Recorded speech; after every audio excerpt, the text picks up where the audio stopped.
Welcome to another episode of Cinnamon Chat with Netila. My name is Netila. I'm the founder of Masspreneurs. And if you're looking for previous interview episodes that we have done, they can all be found on my YouTube channel, Cinnamon Chat with Netila. So today our special guest is Randima Krishnaratne. She is a global professional. She is a global program director at Maersk. And let's cordially invite her because we have a lot to learn from her.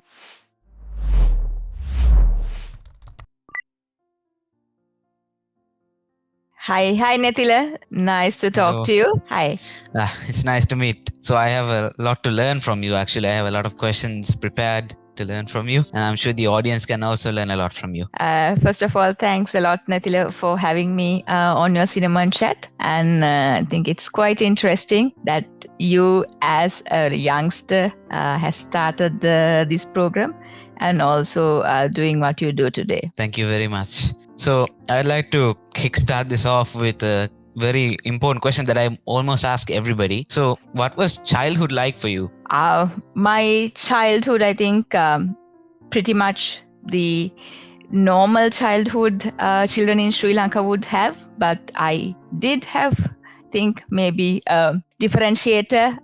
Both my parents were in the military, and this was at the time when the country unfortunately had a war, and that's the environment I grew up in. First part of it within the army housing schemes or the military compounds. My mother was a doctor, and my father was also in the army, and sometimes in what we call operational areas. And at times my mother was also in those operational areas. So I think I had one younger brother who's a couple of years younger to me. But because of what my parents were doing quite early, I think we also became independent, and I think my parents gave us the freedom or also the autonomy to do things our own, take up more responsibility. And it was also, I think, you grew up with children who had, a similar background, whose parents were in the military, at least for the first 10 years of my life. And then, of course, it was my school friends. I went to Visaka Vidyalaya in Colombo, and that's pretty much that molded me into the person I am today. I think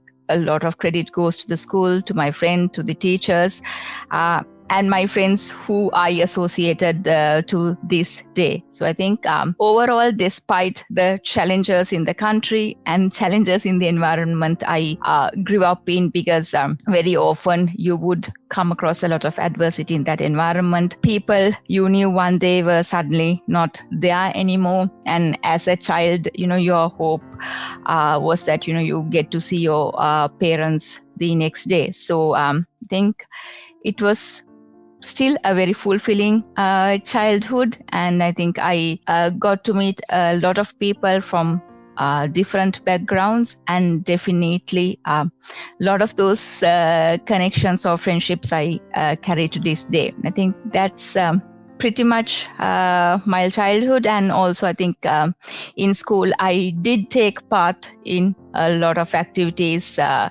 not just studies, and that helped me really try out many things, and I'm glad I had the opportunities I had. Okay, so childhood was a little bit difficult for you. I think as a child, at least more than other children. Yeah, I think, see, the part about that is, as a child, I didn't realize that. But when you look back today, and if you speak to others, then you suddenly realize, oh yes, that was my childhood. So I think as a child, because you are surrounded by people who kind of come from a similar background, or as a child, you don't fathom a lot of things. It doesn't sound different, but yes, definitely when you look at it now, it was different and difficult. So were you a studious child, getting straight A's? I won't call myself very studious, but I mean, I wasn't a bad student per se. I did get quite good results.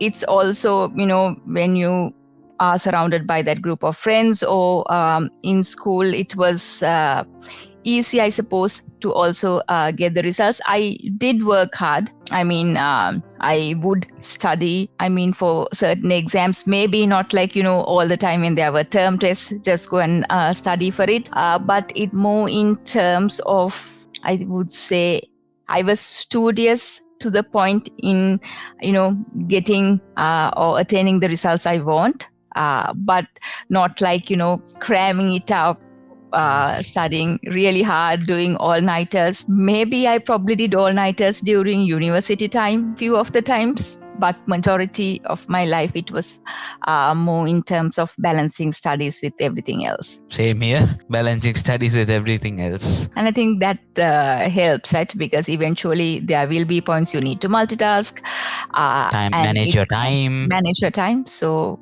I think if you do several things at the time, it helps you from a young age. What was your ambition? Several. Growing up, I think the first thing I wanted to do as a child was, surprisingly enough, I wanted to become an air hostess. And I honestly don't remember where I even had that idea from, but I suppose, when you used to see them coming on advertisements, or they looked nice, looked pleasant, and as a girl, you'd like it. Then somewhere down the line, I wanted to be a doctor. I think it was easy because that's what my mother was. And a lot of my friends did science in school, so I also did science. And then I wanted to become a forensic scientist. This was growing up. I think there was a program called CSI on TV. There was something called X-Files. I'm not sure if you heard of it. I think I know. Yes.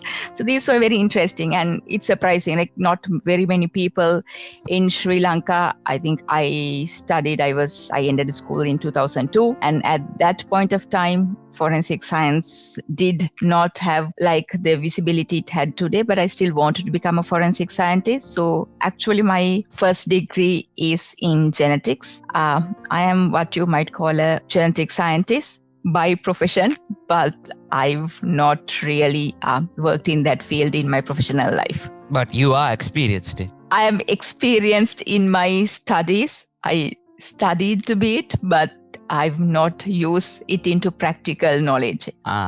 Okay. So did you have any role models or inspirations at the time, people you looked up to? In school, in Visak, it was easy. You always had these seniors who you would always look up to. You would think, I would want to be like her.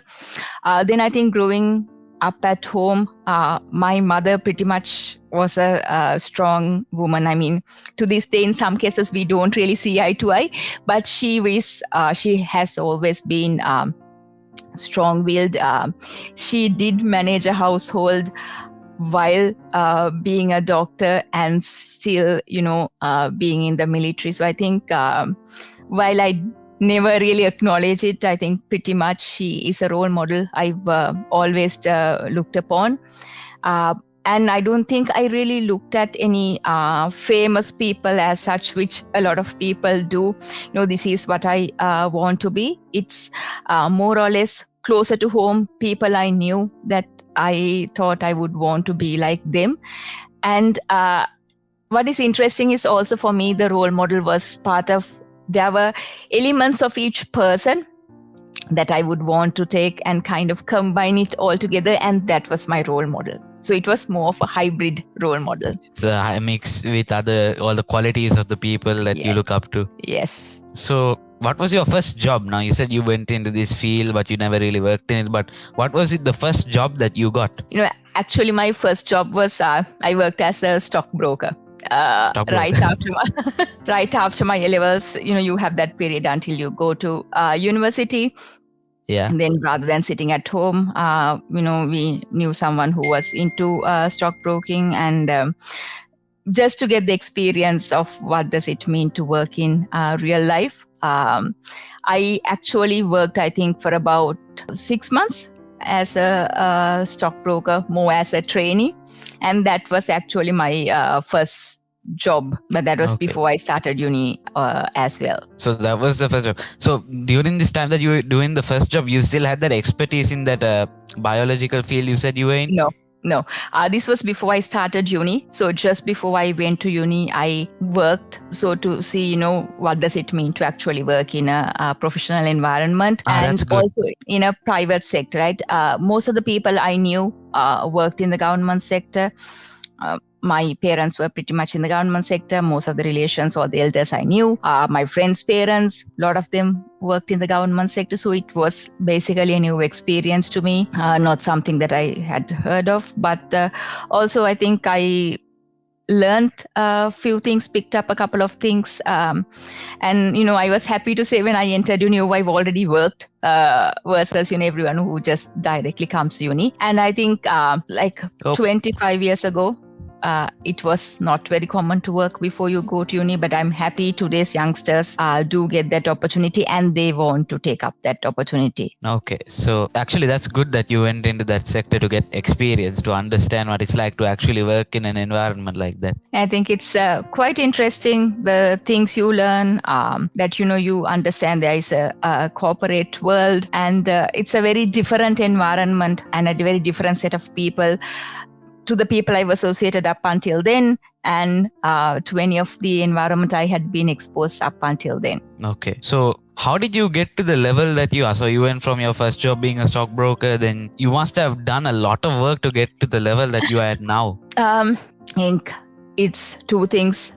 One is hard work, and also the other part is I think hard or quite smart work. But also the other part is taking up opportunities. As I told you, I studied genetics. So after in that break from kind of A levels to university, I worked as a stockbroker, then went into university, studied genetics, got my first degree in genetics, and I think I would like to say I did well. At least my results say so. It was quite a nice experience. I actually got a full scholarship to study in India, the University of Bangalore. And then I did meet a lot of nationalities. It was an international university. I was involved in student council activities, especially the International Student Council activities. So I did get to meet, I think, people closer to maybe 50, 60 countries, experience their cultures, take part in these student activities. It's actually like, a smaller version of United Nations. When you put up events, how you negotiate, how you try to get everyone included. And this is way before we had all these conversations on, having the inclusivity or diversity. But I think in our small ways, we had tried it out. Then once I finished my degree, I came back to Sri Lanka. I wanted to do a master's because I still wanted to become a forensic scientist. And of course, at that point of time, there was not much options to do a master's again in Sri Lanka. I did start something to do a master's in Sri Lanka, but I think at that point of time, there was a big difference in terms of the quality of the education, which I had experienced in India versus what it was in Sri Lanka. And I think things have developed much more now. So while I was, doing this master's, because it was a part-time program, I had also, I had applied to several management trainee positions, and I did keep getting selected. And whenever I get selected, I used to tell people, and even tell my mother, tell them, I am not going to come, I'm going to go out of the country. And eventually my mother said, look, you need to go to one of these. Not many people get the opportunities, and you're getting it. There must be something in you that you do get selected. And then I think when I applied for the Unilever management trainee, because it was my best friend who worked there at that point, she told me this is there, and she had sent my CV. It was a rigorous process, and I did get selected. It was also like people who were just like me had come there. It was such a friendly environment. So I started working for Unilever as a management trainee in 2006. And to this date, I'm thankful to Unilever, because I was someone who had come from a science background, had no clue what marketing was, had no clue what sales was. My first job was in sales, and I learned a lot. And I think to this date, one of the things, you learn a lot from the people you work with. So pretty much, if anyone asks, how did I get to what I am today? It's pretty much to do with the people I worked along this way. And I think my first boss in a kind of commercial environment. There was a person called Anuruddha Vihare. He told me, never do anything in your life, never do work in a way that you won't get to sleep peacefully at night. And that, I think, is like a very important piece of advice I've got. And that's something I've stuck by. I think now it's almost 17 years since I started working. So I've stayed in Unilever pretty much for something closer to 12 years, worked in various different roles. I was fortunate enough to get opportunities. And I think the one thing I did was none of the jobs I've worked in my life, I had, like, if you really looked at what I had done, I didn't have the CV that matched that job one to one. Yeah. But when I got the opportunity, I took it. And I think I also kind of worked hard, worked smart to make it successful, that I get another opportunity. So, and in Unilever, you do get opportunities. So I was fortunate enough to do different roles in sales, in supply chain, in logistics, in procurement.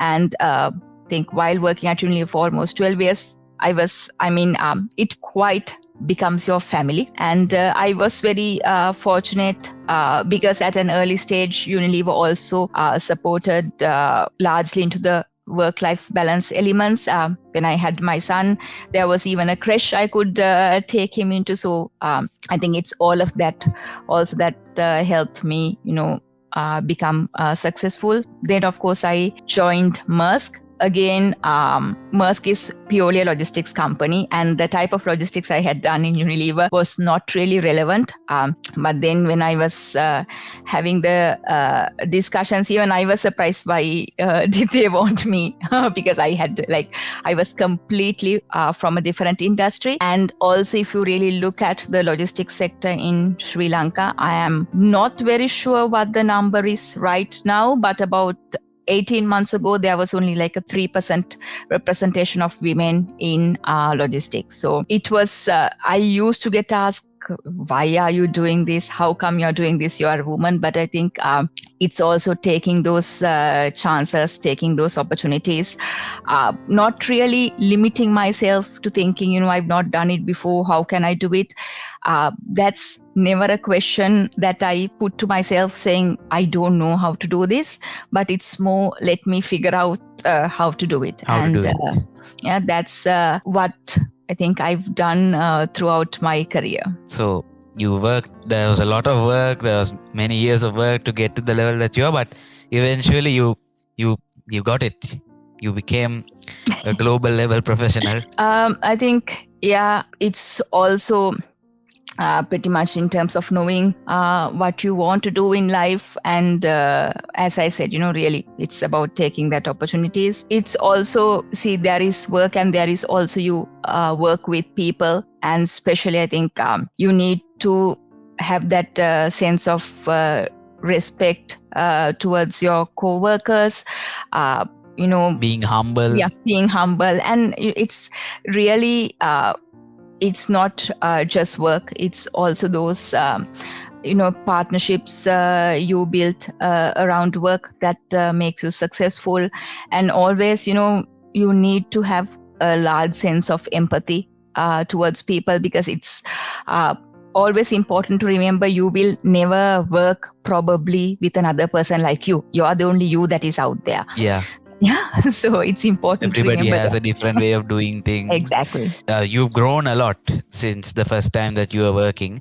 So what kind of skills have soft skills and hard skills, what kind of skills have helped you grow and come to the level? As I said before also, one is, of course, it's kind of a double-edged sword. You need to be confident of yourself, have that self-confidence, and at the same time be humble, so that you're not never overconfident. In terms of other skills, I think it's also paying attention to detail, being able to spot things faster, or being able to understand. And if there's something you don't know, you kind of research about it. Research, when I say research, it's not like, you go and write a thesis.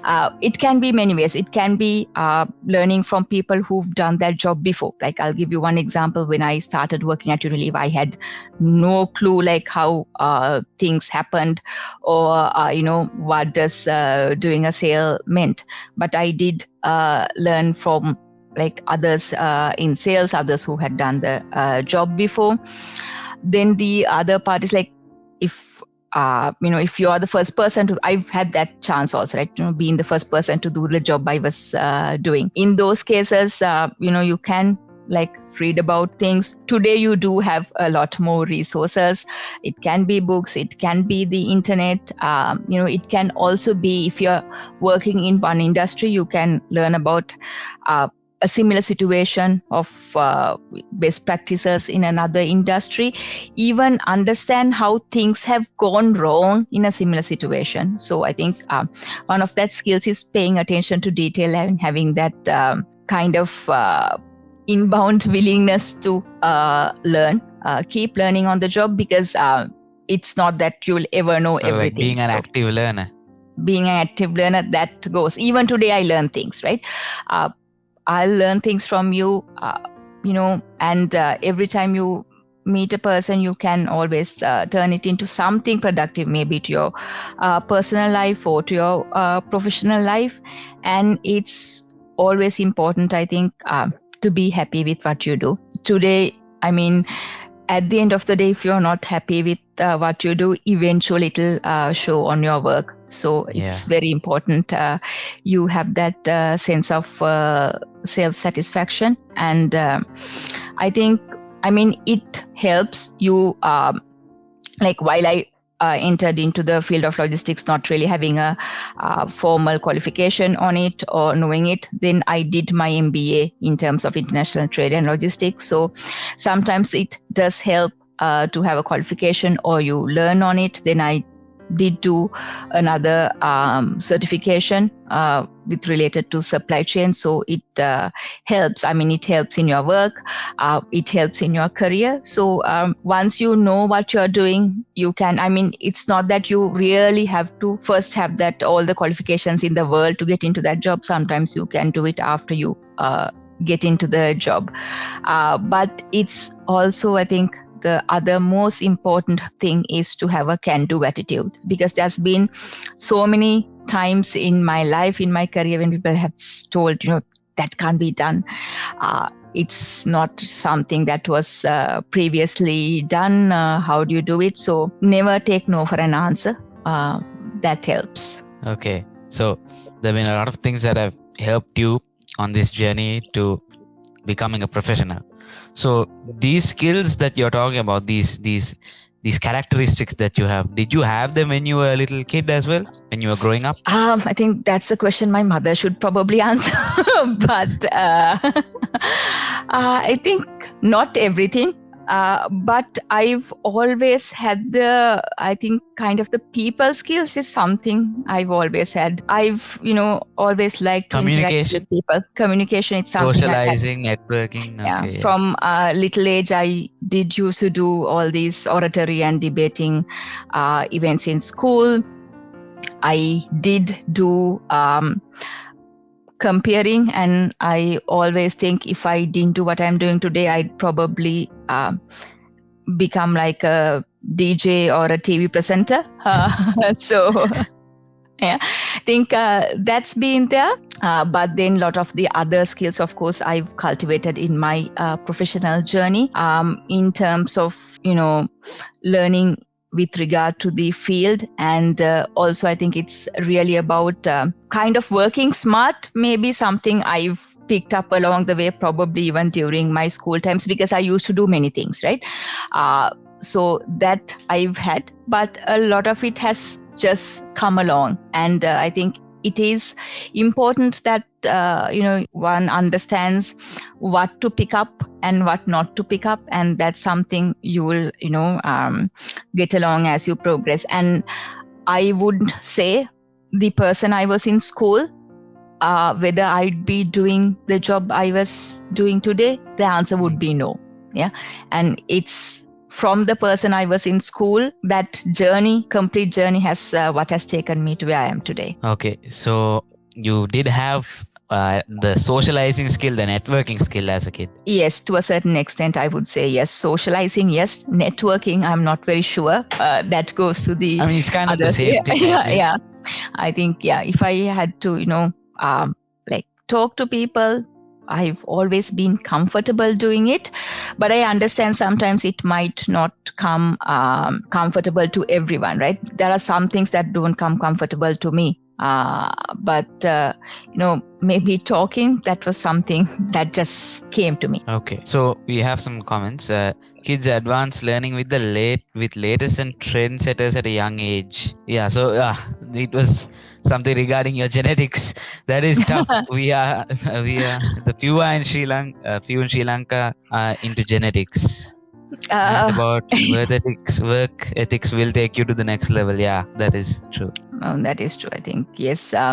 Genetics. I think true. I believe there's only like a few Sri Lankans who would do It's it, very but difficult, right? That's why there's not that many doing it. See, I won't say it's difficult if you study for it. It's an extremely interesting field, but it depends on what you're interested in, right? If you like things like all this DNA fingerprinting, or learning about how evolution had happened, that would then be interesting. But it's also, I mean, if I want to promote anyone doing genetics, and I could say, it does involve a lot of cool technology, what you call really cool technology. But then I suppose, you do have to go through the scientific detail. I mean, you need to, at the end of the day, understand the science behind it. But if you study, and again, if you put your heart and soul behind it, that's something you can do.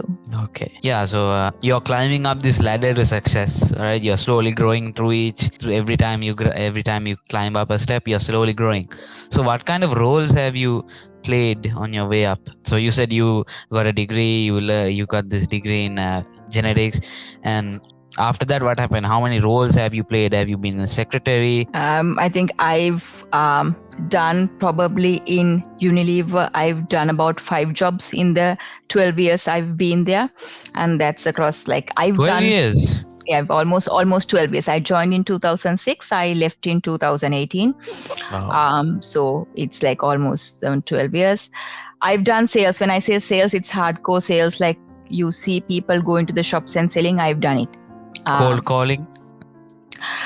Cold calling, not to I think because Unilever is what it is in Sri Lanka. Not a lot of cold calling per se, but in terms It of was done a little. it was done, right? A little you do. I've done then basically managing what is called networks, where you coordinate with a lot of people, try to get product launches done on time. So what you see on shelf, there is a long journey of those products For it to get to that actually shelf. getting in there, right? So managing those networks. Then actually at one point of time, I did handle the sourcing of some of the imported products of Unilever into Sri Lanka. And that job, I did learn a lot, both in terms of like the production processes, as well as in terms of the regulatory processes that's involved in getting something really, I would say, bringing something to life in terms of a product. That's something I learned.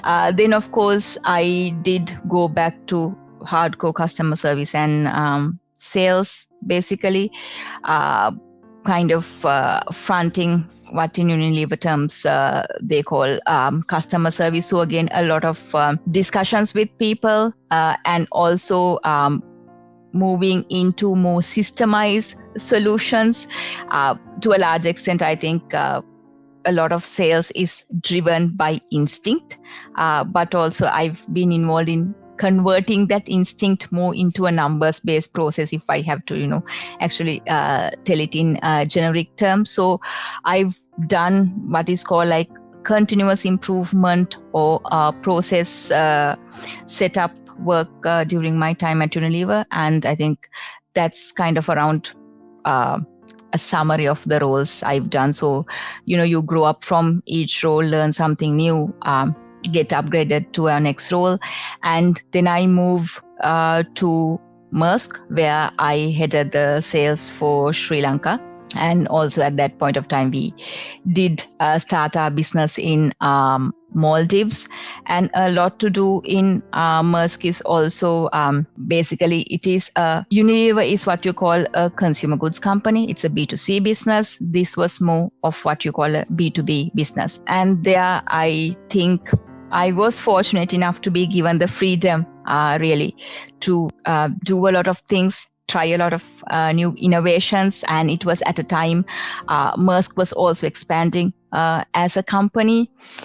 There were a lot of challenges in the world of logistics. So really to make Sri Lanka, I think one of the things I'm happy and proud to say is that we were able to get Sri Lanka as one of the Maersk global hubs. So that for me was a key turning point because, I mean, if you really look at the Sri Lankan size of a market in a global scale, it is not the biggest, but I think what stands out is the resources we have in Sri Lanka as a country. And of course, when it comes to the whole port and logistics, the strategic location it is. So we were able to actually, scale it up, show that Sri Lanka has potential, get that visibility into Sri Lanka, and actually get that whole Sri Lanka brand, Sri Lanka into Maersk Global. Like even when I go to the head office now in Copenhagen, there are these pictures of some of the projects we've done in Sri Lanka. And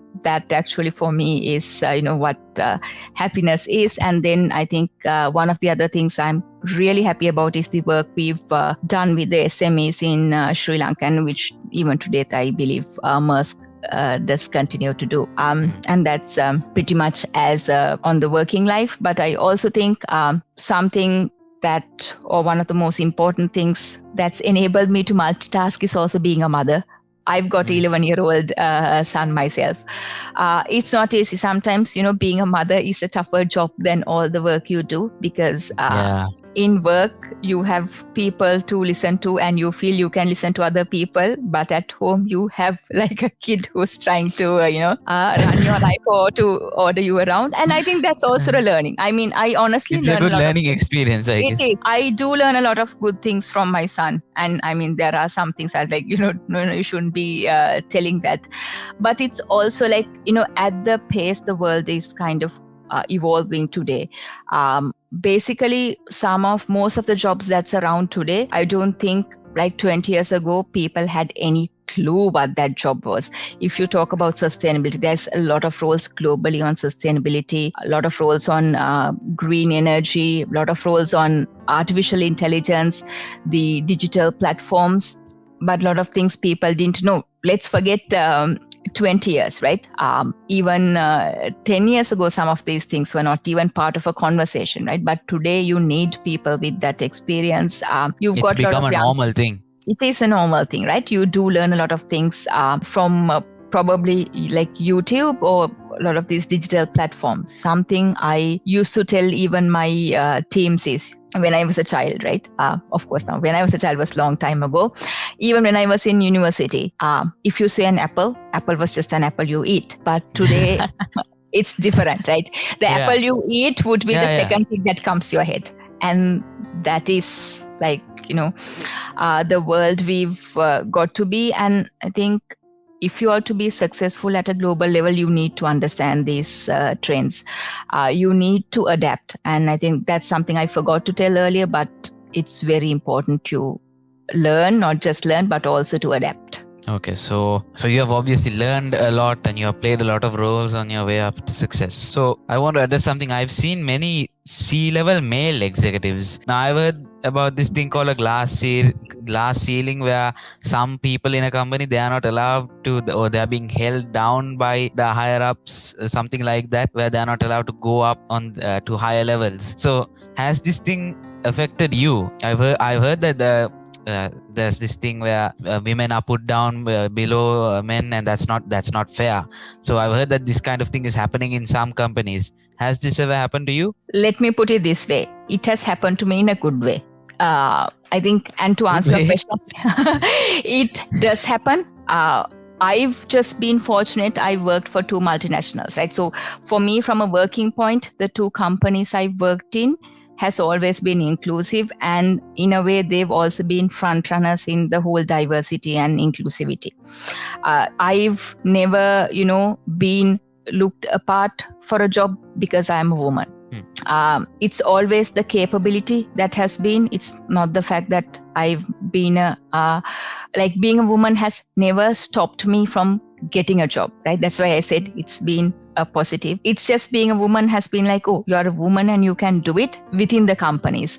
But where I face this kind of discrimination is in the generic society I worked with, especially as I said, in Sri Lanka, it's a very limited female representation when it comes to logistics. And I've often been asked the question, when I've gone into the meetings, people have stayed, I think most of the time I've been asked when they say, so, you send your name in, and they as, sometimes they think it's a spelling error. It has come as MS and not Mr.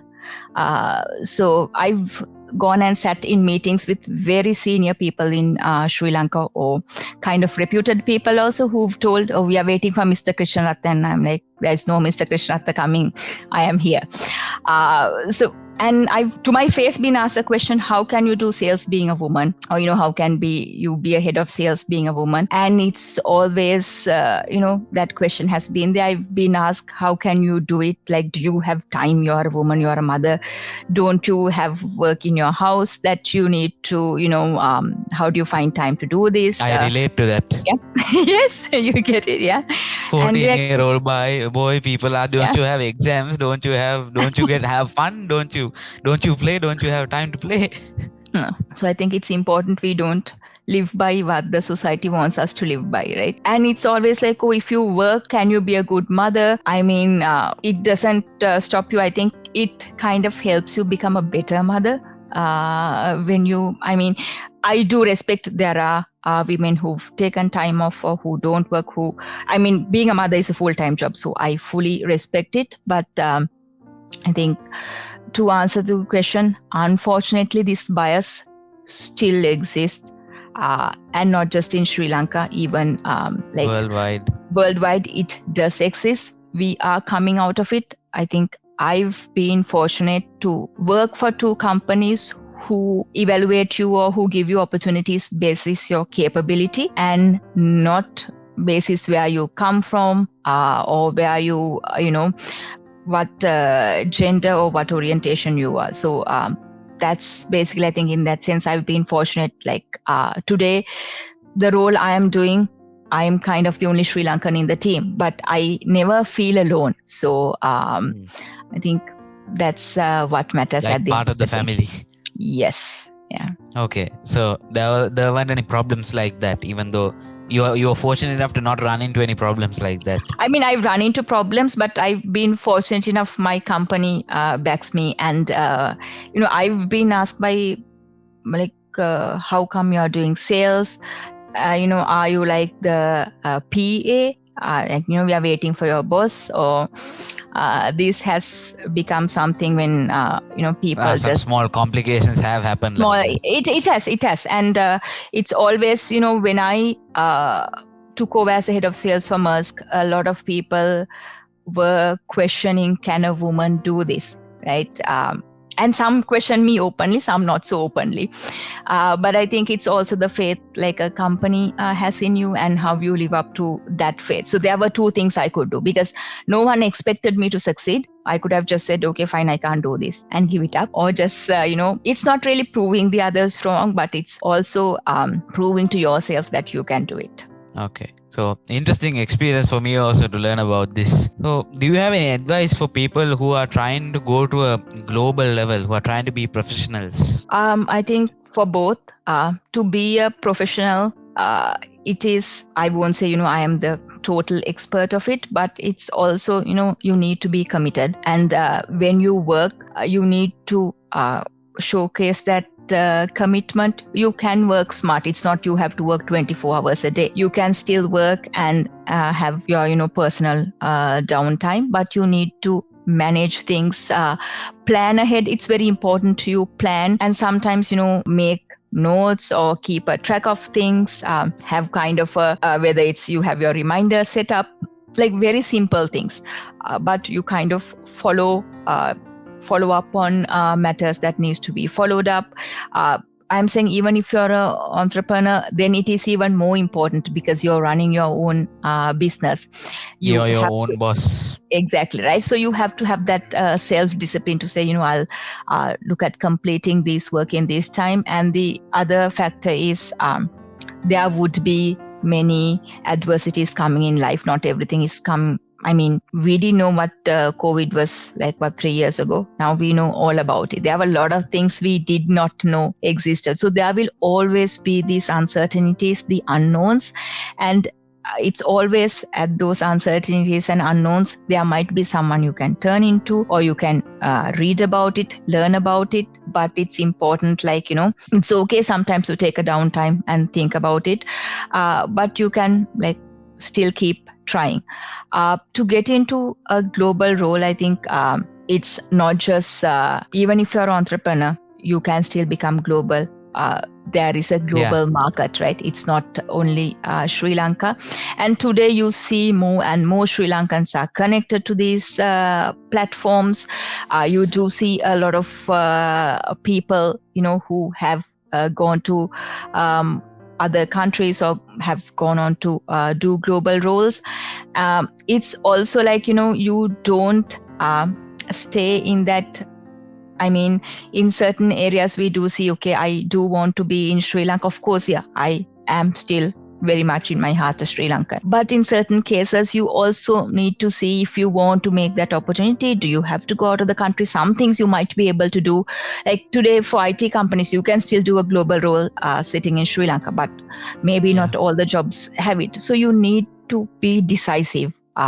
There is a point you need to be decisive as to if you want to take this role, and if you want to, especially it's very important in whatever the field you are, you build that network.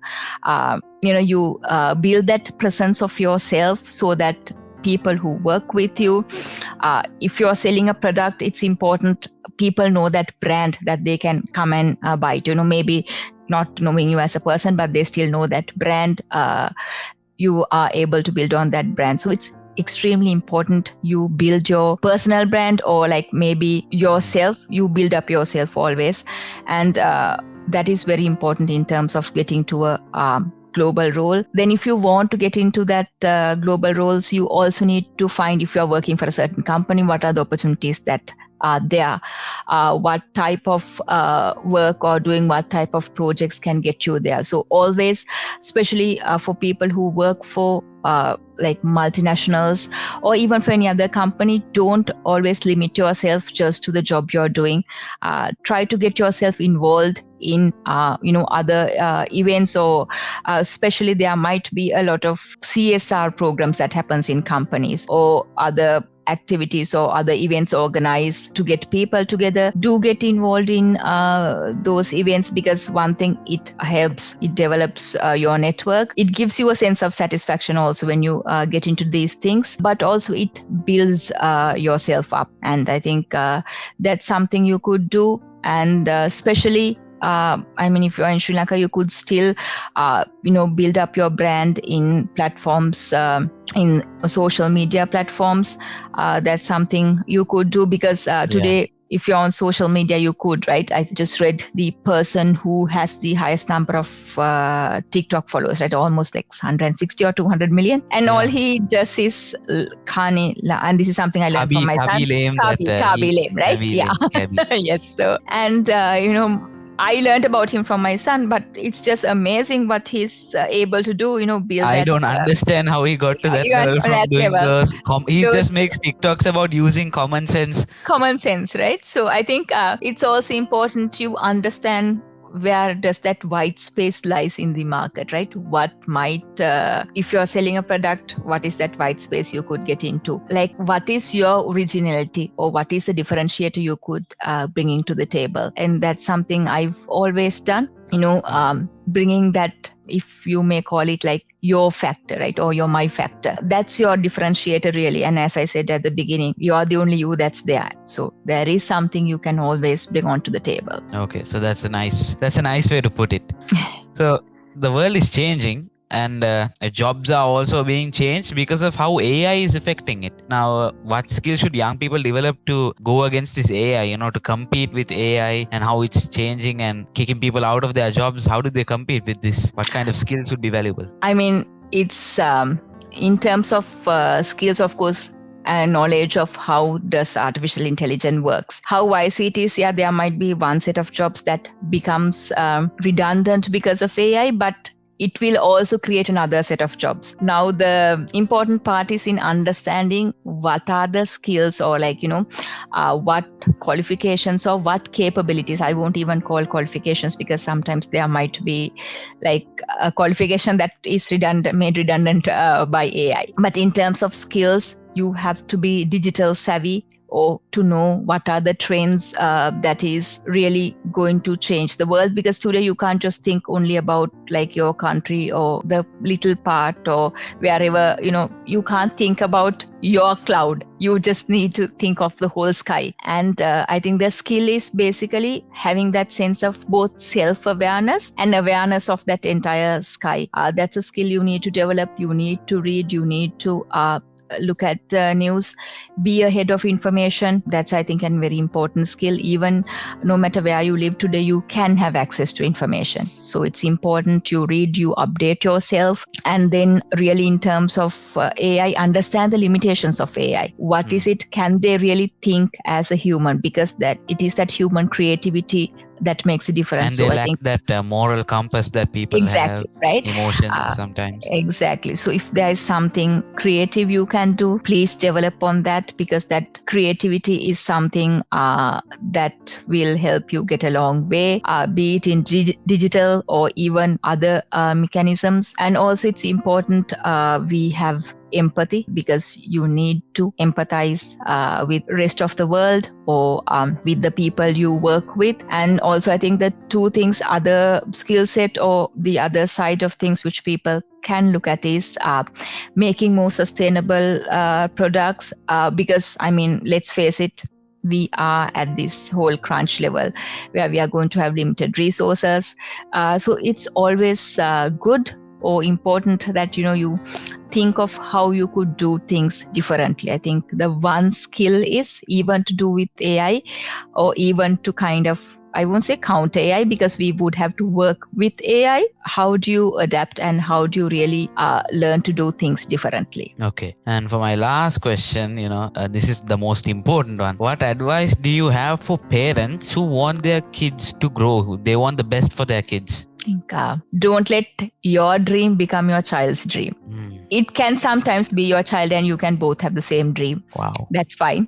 But I think very often we let our dreams become like now as a parent, right? Earlier I used to think of this in the other side, but now I understand as a parent. And it's something I learned from my son. Actually, he was saying, Amma, I don't want to do everything you do. So it's very important that you give children their space. Of course, you guide them, but also understand the world is not the world the parents grew up in. It's going to be different. And as parents, we need to prepare children to face that world.